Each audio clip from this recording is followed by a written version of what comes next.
आप सब पर सलामती हो। मंसूर साहिर का लिखा हुआ है, मेरे वतन का सफर बद से बदतरीन में है, फकत ये सर ही सलामत है, धड़ जमीन में है, इसीलिए तो ज्यादा कमाना पड़ता है, उसे भी पाल रहा हूं जो आस्तीन में है। नाज़रीन, मैं हूं यासिर रशीद और आप मेरा व्लॉग देख रहे हैं। नाज़रीन, एक दोस्त ने एक वाकया शेयर किया जो मुल्की हालात की तर्जुमानी कर रहा था। उन्वान था मखमसा। एक शागिर्द अपने उस्ताद से उलझ पड़ता है, उसको मखमसे का मतलब समझ नहीं आ रहा था।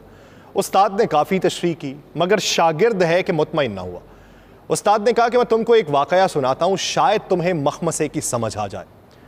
उस्ताद सुनाता है कि नाजिमाबाद में एओ क्लिनिक के सामने वाली सड़क पे एक बाप और उसका बेटा मोटरसाइकिल पर जा रहे थे। उनके आगे एक ट्रक था जिसमें फौलादी चादरें लदी हुई थीं। अचानक ट्रक से एक फौलादी चादर उड़ती है और सीधी बाप बेटे की गर्दन पे जा लगती है। दोनों की गर्दन कट जाती है। लोग भागम भाग दोनों धड़ और कटे हुए सर लेकर डॉक्टर मोहम्मद अली शाह के पास पहुंचते हैं। डॉक्टर शाह 7 घंटे के तवील ऑपरेशन के बाद कटे हुए दोनों सर धड़ों से जोड़ देते हैं। दोनों जिंदा बच जाते हैं। 2 माह तक दोनों बाप बेटा इंतहाई निगहदाश्त के वार्ड में रहते हैं। घर वालों को भी मिलने की इजाजत नहीं दी जाती। 2 माह बाद वो घर आते हैं तो एक हंगामा मच जाता है। बाप का सर बेटे के धड़ पर और बेटे का सर बाप के धड़ से लग चुका होता है। शागिर्द मुंह खोले हैरत से वाकया सुन रहा होता है। उस्ताद कहता है कि मसला पैदा हो गया कि अब बेटे की बीवी शौहर के धड़ के साथ कमरे में रहे या शौहर के सर के साथ। अगर वो शौहर के सर के साथ रहती है तो धड़ तो ससुर का है। अब क्या होगा? उधर ये कि मां अगर शौहर के सर के साथ रहे तो धड़ बेटे का है, अगर शौहर के धड़ के साथ रहेगी तो सर तो उसके बेटे का है। घर की सूरत हाल इंतहाई कशीदा हो जाती है। बेटा अपनी बीवी का हाथ थामना चाहे तो वो नेक बख्त कहती है कि मुझे अब्बा जान के हाथों से शर्म आती है। ससुर अपनी बीवी के पास इसलिए नहीं फटकते कि बेटे के धड़ और मां यानी उनकी बीवी में अबदी हुर्मत है।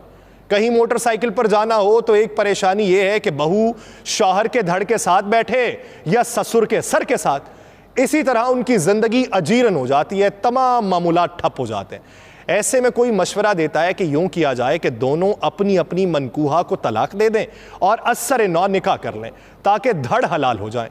शागिर्द पूरी तवज्जो से सुन रहा था और बहुत परेशान था कि अब क्या होगा। तुम अब बताओ कि अगर लड़के की मां तलाक ले तो किससे ले? बेटे के धड़ से ले या शौहर के सर से ले? उधर बहू के साथ भी यही मसला है, शौहर के सर से तलाक ले या ससुर के धड़ से ले। अब तुम बताओ कि क्या किया जाए? शागिर्द बोला, उस्ताद जी मेरा तो दिमाग बंद हो गया, मुझे कुछ समझ नहीं आ रहा कि क्या किया जाए। उस्ताद बोलते हैं, बेटा बस ये जो तुम्हारी कैफियत है ना, इसे ही मखमसा कहते हैं। हमारी हुकूमत भी इन्हीं हालात का शिकार है। उसका सर जमहूर का है, धड़ एस्टैब्लिशमेंट का लगाया हुआ है। सर अलग कर ले तो मुसीबत, धड़ अलग कर ले तो मुसीबत। गोया मौजूदा सूरत हाल मखमसे का शिकार हो चुकी है। और इसी मखमसे के तनाजुर में आलमी मालियाती इदारे ने बिजली बिल्स में रिलीफ की सूरत में टैक्स वसूलियों से मुतल्लिक सवालात पूछ लिए। अब हमें यह नहीं पता कि सवालात सर से पूछे गए हैं या धड़ से पूछे गए हैं। बताया जा रहा है कि IMF हुकाम और FBR के वर्चुअल मुज़ाकरात हुए जिसमें चेयरमैन FBR और दीगर आला हुकाम ने शिरकत की है। मुज़ाकरात में IMF ने FBR से जुलाई में टैक्स वसूली पर ब्रीफिंग ली और इस दौरान FBR के माली साल 2022-23 के हदफ पे भी तबादला ख्याल हुआ। उस मुज़ाकरात में मौजूदा माली साल के अहदाफ के हुसूल के लिए स्ट्रेटजी पर बातचीत हुई और इस दौरान IMF ने FBR के हदफ के हुसूल में नाकामी की वजूहात पर सवालात व जवाबात किए। FBR हुकाम ने IMF हुकाम को यह बताया है कि रवा माली साल का हदफ हासिल कर लिया जाएगा। IMF हुकाम ने FBR से यह पूछा है कि अगर आप बिजली के बिलों में रिलीफ देंगे तो टैक्स वसूलियों में कितनी रकम कम होगी? बिजली बिलों में रिलीफ टैक्स कम कर देंगे या किसी और मद से यह रकम निकालेंगे? जरा ये बताते हैं कि IMF ने बिजली बिल्स में रिलीफ के लिए तहरीरी प्लान तलब कर लिया। अब सर से भी पूछा जाएगा, धड़ से भी पूछा जाएगा।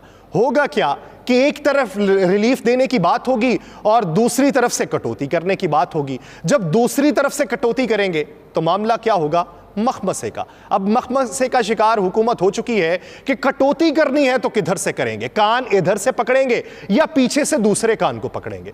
उसी तरफ कानूनी मंजरनामा भी मखमसे का शिकार हो चुका है। साइफर केस में साबिक वजीर आजम और चेयरमैन पीटीआई के जुडिशल रिमांड में 14 रोज की तौसी हो चुकी है। अब चेयरमैन पीटीआई और उनके वकला को यही नहीं पता था कि साइफर केस के अंदर उनकी गिरफ्तारी जेल के अंदर ही डाली जा चुकी है, जबकि पूरी दुनिया यह जान रही थी।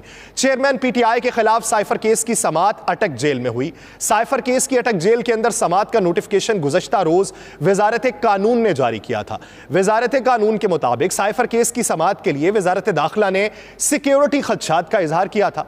पीटीआई ने चेयरमैन की अटक जेल में समाअत के फैसले को यकसर मुस्तरद करते हुए साइफर केस की समाअत खुली अदालत में करने का मुतालिबा किया। साइफर केस की अटक जेल में समाअत सीक्रेट एक्ट के तहत कायम की गई खुसूसी अदालत के जज अबुल हसनात जुल्करनैन ने की। एफआईए प्रोसिक्यूटर जुल्फिकार नकवी और चेयरमैन पीटीआई के वकील सलमान सफदर अटक जेल में पेश हुए, जबकि चेयरमैन पीटीआई को अदालत के सामने लाया गया और हाजिरी लगाई गई। चेयरमैन पीटीआई के वकील सलमान सफदर ने जेल ट्रायल का नोटिफिकेशन गैर कानूनी और कलअदम करार देने की दरखास्त दायर की और चेयरमैन पीटीआई की दरखास्त जमानत बादस गिरफ्तारी दायर की और जमानत मंजूर करने की इस्तदा की। चेयरमैन पीटीआई के वकला का कहना था कि चेयरमैन पीटीआई के खिलाफ ऑफिशियल सीक्रेट एक्ट का मुकदमा बनता ही नहीं है। वकला ने कहा कि चेयरमैन पीटीआई से सियासी इंतकाम के लिए साइफर केस बनाया गया। जरा ये बताते हैं कि अदालत ने चेयरमैन पीटीआई की दरखास्त से जमानत बादस गिरफ्तारी पर फरीकैन को नोटिस जारी करते हुए 2 सितंबर को जवाब तलब कर लिया और एफआईए के स्पेशल प्रोसिक्यूटर और पीटीआई वकला दरखास्त जमानत पर दलाइल देंगे। अदालत ने हाजिरी लगाने के बाद चेयरमैन पीटीआई के जुडिशल रिमांड में 14 दिन की तौसी कर दी है। चेयरमैन पीटीआई की 5 कानूनी टीम साइफर केस की समाअत के लिए अटक जेल पहुंची। पीटीआई के नईम पंजोथा, सलमान सफदर, इंतजार पंजोथा, अली एजाज बुटर और उमैर नियाजी उस कानूनी टीम के अंदर शामिल थे।